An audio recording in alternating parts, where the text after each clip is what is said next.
Hi, good day. I would like to say my deepest apologies first because all along in this video, maybe you'll hear some unnecessary noise. We have lots of manok here and dogs because yeah, just like that. Our house is situated in a farm-like kind of place. So yeah, I would like to share some thoughts everything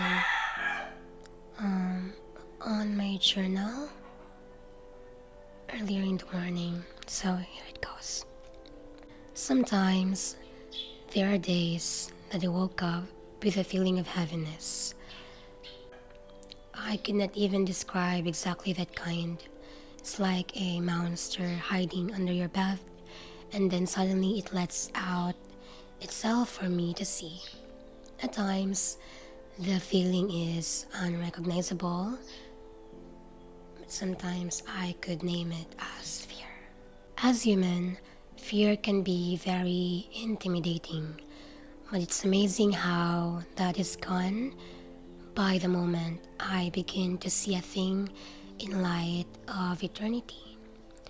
Every little thing, like academics, work, or workplace, clothings, relationships, will I ever have my own place someday? Kind of thoughts, and the list could go on.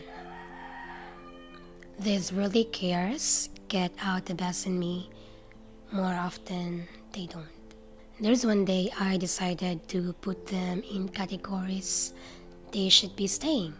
Some are less of importance than what is really to matter in the long run. They are behind eternity. They will perish one day, and I need not to let those stuff sustain me or sustain my joy and identity in this seemingly temporary life. It's like saying, you have this in your hands right now, but there is much more ahead. I remember what my professor, Mom Joyce, told me one time while sharing the burdens about my academics and the fear of falling short. She said, so instead of evaluating this stage in your life using the lens of the world, see it through the lens of our heavenly home.